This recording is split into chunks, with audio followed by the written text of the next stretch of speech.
Oui, merci Madame la Présidente. Une fois n'est pas coutume, je me réjouis d'être en partie en thèse, pour des raisons peut-être aux antipodes, avec la proposition de Paul Félix, mais j'y reviendrai. Pourquoi le PADUC aujourd'hui? Le PADUC, il est, on va dire, globalement mal perçu. Ça ne tient pas au fait majoritaire, que les choses soient claires, ça tient à la composition de ce document, dont il faut rappeler qu'en gros, il est constitué de deux blocs. Un bloc qui a valeur de directive territoriale d'aménagement, et puis un bloc qui peut se transformer rapidement en un catalogue de bonnes intentions. Et vous avez listé deux types d'intentions, celle qui serait le creuset de votre politique, l'ADN de votre engagement. Bon, pourquoi pas. Et puis, vous y agrégez ce qui transforme le monde, le numérique, la démographie, les changements climatiques, que vous souhaitez intégrer. Bon, pour le moment, on ne peut pas manifester de réserve sur cette dimension politique. On verra lorsque vous positionnerez sur ces sujets, même si on a bien compris, par exemple, que sur la dérive mafieuse, il y avait un consensus et que probablement nous évoluerions vers des points de convergence possibles. Donc, premier risque, il faut être très attentif à ça, à ne pas rendre le nouveau document aussi illisible, aussi indigeste et aussi peu inappropriable par l'opinion que l'était le précédent.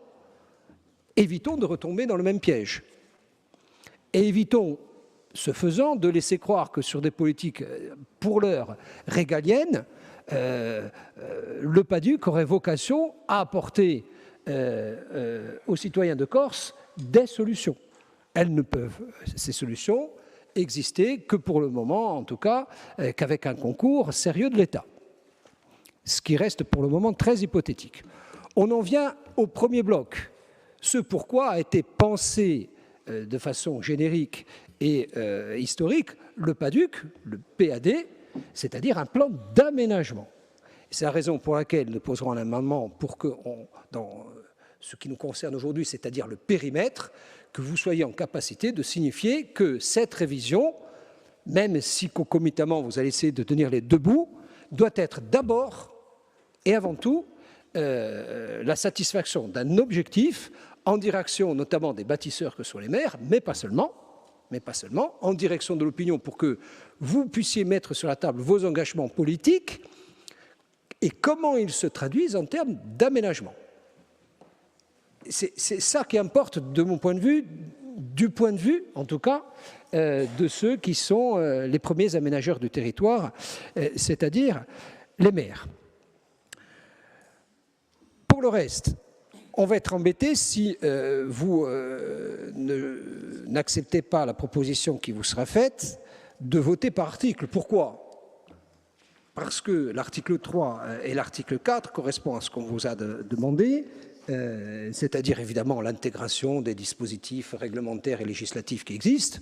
Bon, on ne va pas voter contre ça, ça existe, il faut bien les intégrer dans le PADUC et mettre en œuvre tout ce qui est prévu dans notamment le schéma régional de cohérence écologique, la planification régionale des infrastructures de transport et le plan régional d'intermodalité. Donc tout ça, c'est des choses sur lesquelles on ne peut pas ne pas être d'accord. En revanche, il y a deux sujets qui nous posent souci, qui feront l'objet d'amendements. Un, le calendrier. Je le dis, je le redis sans détour. Ce calendrier, aujourd'hui, ne vous permet pas d'assumer vos choix. Si vous le déposez à quelques encablures, d'abord dans un calendrier électoral qui est encore incertain, mais en tout cas, si ça devait être celui-là, à quelques encablures de l'élection territoriale, ça veut dire que vous voulez faire de ce sujet un enjeu de campagne électorale. C'est un choix assumé.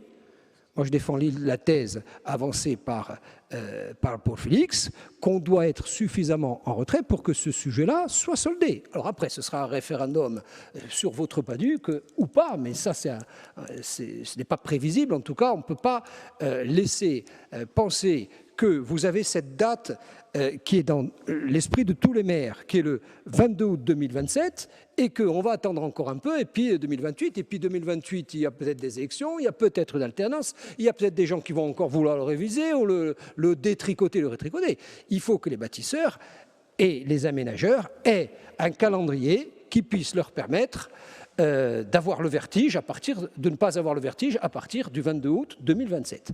Je crois que ça, c'est un vrai sujet. Quant au reste, et à l'article 6, et évidemment que dans les conditions actuelles et compte tenu de ce qui peut nous différencier et de ce qui fait nos divergences politiques, on ne peut pas, nous, en tout cas pour l'heure, donner un chèque en blanc au président de l'exécutif, je cite, quand vous indiquez qu'on l'autoriserait à prendre toute mesure et acte destinés à réviser le PADUC. Encore faudrait-il que nous connaissions les orientations que vous mettez sur la table. Je ne parle pas du millimètre, je parle au moins à défaut du kilomètre, du mètre, des orientations qui consistent à dire il faut qu'on puisse se soigner, se loger, avoir un environnement préservé et résister aux défis de notre temps. Comment dirais-je?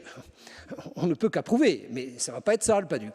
PADUC, il va falloir rentrer dans le cœur nucléaire et qu'on puisse créer les conditions de vote sur des sujets qui touchent à la fois à l'idée que vous faites de l'aménagement du territoire et à la production d'un document dont les plus devront être, avec qui les plans locaux d'urbanisme devront être compatibles. Ça, c'est le vrai sujet du moment.